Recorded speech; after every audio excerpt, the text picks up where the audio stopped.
Hello everybody, welcome back to my channel Learning English with SV. So today we are going to do chapter 6. I want something in a cage from an alien hand. Supplementary reader in English for class 7. So this chapter have two parts. So watch both the parts carefully to get with this chapter. Okay. So the link is also given in the description box below. Let us start with the important points for part 1. Okay. Mr. Purcell owns a pet shop. जो Mr. Purcell है उसने एक pet shop खरीदी है. There is a constant noise of screeching and twittering in the shop, but Mr. Purcell is happy and unaware of it. So जो उनकी दुकान है उसमें काफ़ी आवाज़ आ रही है. मतलब अगर आपने एक पेट शॉप ओन की है तो उसमें जो भी आप बर्ड्स या एनिमल्स जो भी रखोगे तो उनकी तो आवाज़ आएगी. पर मिस्टर जो पर्सल था ना वो हैप्पी रहता था उसके साथ और उसको इतना मतलब अनअवेयर था, यानी कि उसको इतना मतलब ध्यान नहीं चाहता था इन सब चीज़ों के ऊपर. So one cold morning strange customer calls. तो फिर एक सुबह को एक कस्टमर्स उसको बुला रहा है. एक कस्टमर आया है, स्ट्रेंज कस्टमर, जिसके बारे में वो जानता नहीं है और क्या क्या होता है उसकी स्ट्रेंज कस्टमर के साथ, क्या कन्वर्सेशन होती है. तो पहले तो इधर अभी डिस्क्रिप्शन बताया गया है मिस्टर पर्सल की शॉप का और दूसरी चीज़ों का, and then it will come about the strange customer. Okay, so let's start with the chapter now. Hope you can see my screen now. Mr. Purcell did not believe in ghosts. जो mister पर्सल है उसको भूतों पे विश्वास नहीं था. Nevertheless, the man who bought into the house and his strange act immediately thereafter left him with a distinct sense of uncanny. यानी कि अनकैनी का मतलब पहले मैं आपको समझा देती हूँ. जिधर अनकैनी वर्ड लिखा हुआ है ना उसकी मीनिंग क्या है, तो फर्स्ट हम उसको अंडरस्टैंड कर लेते हैं. तो आप अपनी बुक के इस पेज के नीचे देखेंगे तो इधर अनकैनी का मीनिंग लिखा हुआ है, दैट मीन्स अनयूजुअल. सो इधर क्या हुआ, एक बार एक मैन आया, यानी कि एक इंसान आया उसकी शॉप में. उसने 2 डॉल्स लिए और फिर उसने एक स्ट्रेंज एक्ट किया उसी समय, और उसके बाद उसको मतलब अनकैनी यानी कि उसको अनयूजुअल लगा और कुछ अजीब सा लगने लगा. Okay, so now let's start afterwards. What is there? Oh yeah. As though behind his departed customer there had lingered the musty smell of abandoned haunted house. Okay. Now moving further. Mr. Purcell was a small fuzzy man, red cheeks and a tight melon stomach.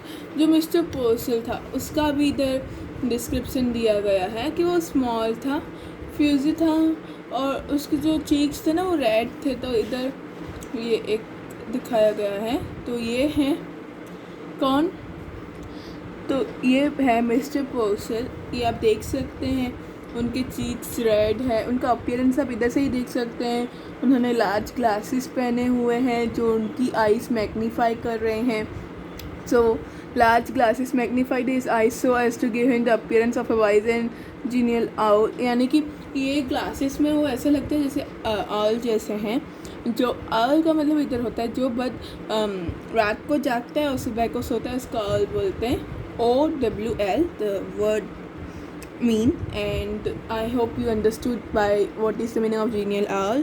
Now ये पूरे appearance की बात है. उसका इधर ये भी बताया गया है कि वो है ना मेलन स्टमक का था, यानी कि वो थोड़ा मोटा था. तो आप देख सकते हैं इधर वो थोड़े मोटे लग रहे हैं. फिर आगे बताया गया है कि he owned a pet shop. तो उसने एक पेट शॉप खरीदी थी. He sold cat dog monkey. तो वो क्या करता था, कैट डॉग मोंकी वगैरह बेचता था. And he deal in fish food and birds. He prescribe remedies for ailing canaries and displayed on his cell long rows of ornate and gilded cages. Okay, तभी इधर क्या बताया गया है कि ये मिस्टर जो पर्सल है उसके पास जो शॉप थी ना उसमें कौन कौन था, उसमें डॉग, कैट, मॉन्की सब लोग थे। और वो क्या है, फिश का फूड बेचता था, सीड्स डिस्क्राइब करता था, और जो एनिमल बीमार पड़ते थे उनको भी चेकअप करता था। उनके पास बहुत सारे केज पड़े थे लाइन में उनकी शॉप पे। तो ये आप पिक्चर देख सकते हैं जो मैं आपको दिखा रही हूँ इस side. Okay, he considered himself something of a professional man. तो अपने आप को प्रोफेशनल समझता था कि उसको सब कुछ आता है, तो उसको प्रोफेशनल मैन बोलते हैं। A constant state of a movement pervaded his shop whisper, twitter, scar, rustling squeals, chirps, sudden squeaks. तो ये सब आवाज़ें आती थी उसको, कभी चिप्स कभी स्क्वीक्स, ये सब बर्ड्स की आवाज़ें रहती हैं जो उनको आती रहती थी। Small feet scampered in frantic circle, frightened and bewildered, blindly seeking. Okay, so I am reading over here. Across the cells, puzzled these endless flickers of the life. Okay, now moving further, I hope you understood this line because this is easy to be understood. But the customers who came in said, aren't they cute? जो भी customer अंदर आते हैं वो बोलते रहते हैं ना कि ये अच्छा है, ये क्यूट लग रहा है, ये अच्छे लग रहे हैं। आप भी कभी अगर कोई पेट शॉप पे जाते हो या किधर भी जाते हो एनिमल्स वगैरह देखने, तो आप उनको देख के वो इतने क्यूट लगते हैं कि आपको मन करता है चलो हम लोग परचेज़ कर ही लेते हैं। तो हम उनका अच्छी तरह से ध्यान भी रखेंगे, तो ये चीज़ें होती हैं। उसके बाद बताया गया है कि look at the little cage, they are sweet, and Mr. Purcell himself will smile and briskly rub his hand and emphatically shake his head. यानी कि कोई भी आता तो वो बोलता देखो कितना अच्छे से वो जो छोटे से केज में रखे गए हैं सब, मतलब सब पेट्स को। और उसके बाद वो ये देखकर कौन, जो मिस्टर पर्सल था ना, वो क्या करता था, अपने हैंड्स को रब करता था। रब कैसे करते हैं, ऐसे ऐसे रब करता था अपने हैंड्स को। Then emphatically shake his head, यानी कि अपना जो हेड है ना वो ऊपर नीचे करता था। एक टाइप का जब यस बोलते तो ऊपर नीचे होता है ना आपका हेड, वो बताया गया है। Then what is written over here is that each morning when the routine of opening his shop was completed, it was proprietary customer to perch on a high stool. Perch यानी कि sit होता है, यानी कि बैठना। Now what is written is over here is that हर morning में उसका रूटीन होता था शॉप ओपन करने का, और जब उसकी शॉप ओपन हो जाती थी, कंप्लीट हो जाती थी, तो उसका प्रॉपर्टी जो कस्टमर था वो पर्च होता है। यानी कि पर्च का मतलब क्या होता है, do you know what is the meaning of perch? Not only I said it can be asked in your exam, that's why I am just repeating the word meanings. So perch means sit. Okay, so I'm writing with pencil, you also write with pencil, as in book you not need to write with pen or any such thing. Okay, then perch on a high stool behind the counter, unfold his morning paper and digest the day's news. तो इधर बताया गया है जो mister पर्सल था ना, वो अपना रूटीन ख़त्म करके स्टूल पे बैठता और फिर अपना जो काउंटर है उधर उसका स्टूल पड़ा रहता था, वहाँ पे बैठ के वो अपना जो मॉर्निंग का पेपर है उसे अनफोल्ड करके पढ़ना चालू करता, और जो भी न्यूज़ थी डे की वो सब जान लेता था इस तरह से बैठ के। उसके बाद बताया गया है as he read he would smirk, frown, reflectively purse his lips, knowingly lift his eyebrows, nod in grave agreement. He did everything, even advice to the lawn and the detail column of advertisement. तो वो सब कुछ पढ़ते थे, even advertisement भी पढ़ते थे। कौन है मिस्टर पर्सल? इंटरेस्टिंग ना। आप लोग भी ऐसा होता होगा कभी कभार, आप या आपके मम्मी पर मतलब कभी कभार ऐसे एडवर्टाइजमेंट पढ़ लेते होंगे, यानी कि काफ़ी लोग तो पढ़ते भी हैं ताकि उनको इन्फॉर्मेशन मिले कि किधर क्या है, और काफ़ी लोग एडवर्टाइजमेंट को छोड़ देते हैं, यानी कि नहीं पढ़ते एक एक advertisement. Now it was a rough day, मतलब इतना अच्छा दिन नहीं था। A strong wind blue against the high plate glass Windows, यानी कि एक भारी हवा चल रही थी। उसके बाद smoke film the wintry city and यानी कि पूरा स्मोक हो गया था सिटी में। And the air was grey with a thick Frost, यानी कि एयर ग्रे थी थिक फ्रॉस्ट के साथ। ये एक टाइप का ईडियम आप बोल सकते हो, यानी कि काफ़ी हवाएं वगैरह चल रही थी, यही बताना चाहा है इसमें।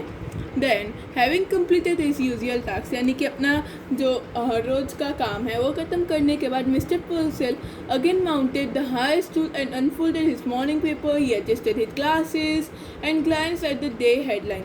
तो जैसे ही अपना रूटीन स्टार्ट करता है, वो दिन की अभी बात चल रही है, तो वो उधर बैठता है, अपना मॉर्निंग न्यूज़पेपर खोलता है, पढ़ने बैठता है, उसको अनफोल्ड करता है, अपने ग्लासेस ठीक करता है और फिर अपनी डेज की हेडलाइन पे नज़र डालता है। Chirping, squeaking and mewing vibrated all around him, और जो ये आवाज़ रहती है वो तो उसके आजू बाजू पूरी देर गूंज रही थी। Yet Mr. Purcell heard it no more than he would have heard the monotonous ticking of a familiar clock. एक क्लॉक था, वो हमेशा बजता रहता था, तो वो बोलता, मतलब इधर बताया गया है कि जितना ये बर्स्ट है ना, उससे भी ज़्यादा आवाज़ वो करता था। Then there was a bell over the door that jingle whenever a customer enter. तो कोई भी कस्टमर आता है ना उसकी दुकान में, तो उससे पहले एक बेल बजती थी जो डोर पे थी। उसके बाद this morning however for the first time mister Purcell could recall it failed to ring. इस मॉर्निंग में एक बार क्या हुआ, जो रिंग थी ना वो मतलब जो बेल थी ना वो रिंग नहीं हुई। Simply he glance up and there was a stranger. जैसे ही उसने ऊपर देखा तो उसने देखा एक तो स्ट्रेंजर खड़ा है और बेल रिंग ही नहीं हुई। Standing just inside the up and there as if he had materialized out of the thin air, यानी कि वो अंदर आ गया था, उसके सामने खड़ा था। The storekeeper slid off his stool. From the first instant, he knew instinctively, unreasonably, that the man hated him. But out of the habit, he rubbed his hand briskly together, smiled, and nodded. "Good morning," he beamed. "What can I do for you?" तो ऐसा लग रहा था कि जो customer था वो मतलब जो मिस्टर पर्सेल है उसकी आदतों से परेशान था, तो उसने अपने हर रोज़ जैसी आदत की, पहले तो अपने हैंड्स ऐसे रब किए जैसे वो पहले जैसे करता था। उसके बाद उसने पूछा कस्टमर से कि मैं आपके लिए क्या कर सकता हूँ। So that's all that I can explain you in part first, as here the part ended, and for second part and more videos like this, do like, share and subscribe to my channel. Oh students, just wait for a moment, just wait. Yeah, I just forgot to tell you this comprehension check and I just added this to my video. Okay, so first question is write true or false against each of the following statement. So I have written this through pencil, you can also write it. So first question is Mr. Purcell sold bird, cat, dog and monkey. So we have read it and it is true. He was very concerned about the well-being of birds and animals in his shop. So it is also true. He was concerned. Who will not be concerned if they have their own pet shop and they will be concerned about the pet and animal? Yeah. He was impressed by the customer who bought the doodles. So this is false. When we will read the second part, you will get to know about this more. He was a successful shop owner through incentive and goal as a person, यानी कि वो इतने मतलब अच्छे नहीं थे स्वभाव के, पर वो अच्छे शॉप ओनर थे. So this is also true. Moving to the second question. So this is, why is Mr. Purcell compared to an owl? So because of the last glasses magnifying his eyes. So we have read this in this one para where the Mr. Purcell was described. So here you can see that this is your answer. Large glasses magnified his eyes so as give him the appearance of wise and genial owl. So this is the answer. I have written it in short. You can write the full statement, but by using the correct words and correct letters to frame a good sentence. So I have written over here in short because of the large glasses magnifying his eyes. So you can write the thing that I have showed you now only. Okay, moving to the third question. From the third para, pick out. So what does the third para show? So let me just show you over here. Okay, so this is our third para. A constant stir of movement prevailed in his soft whisper twitter of sly rustling squeals, chips, and sudden squeaks. So what are this? So let me just show you what this means. Okay, so here they mean the word that associate with the noise that was going on there. Okay, moving to the question 4. Yeah. So Mr. Poe said it no more that he would have been monotonous ticking of the familiar clock. So here let me explain you the sentence. जो monotonous ticking of familiar clock यानी कि जो बैल उसकी दुकान के बाहर लगी हुई थी वो नहीं बज रही थी. क्यों क्या? तो इधर जो इट है ना वो बैल के बारे में बताना चाहता है. So what does it refer to? Mister Purcell here it is return it not more he would. जो फैमिलियर क्लॉक यानी कि हर बार कोई भी एंटर होता था उसके शॉप में तो बैल बजती थी पर इस बार नहीं बजी. तो इधर क्या बताया गया है? What does it refer to? So it refer to the bell. So you can write it in a full statement that it refer to a bell. Now second question is that why does Mr. Purcell not hear it clearly? So here it means a bell ring. And why does he not clear? Because it was a rough day. And so here let me show you where is the answer so that you can just tick it and also write it. Wait, yeah, so on this page number 37 I am showing you here. And here it was a rough day. A strong wind blew against the high plate glass windows. Smoke filmed the wintry city, and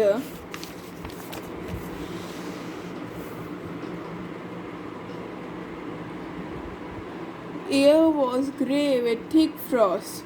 So this is the reason why it was not clear, because the wind, you can just say that the weather was not perfect. Well, or the thing that you can write is, I have just explained over here, is it was a rough day. A strong wind blew against the high plate glass window. Some smoke filmed the wintry city, and the air was grey and thick frost. So this was the reason why the bell was not clear. So bye bye for now.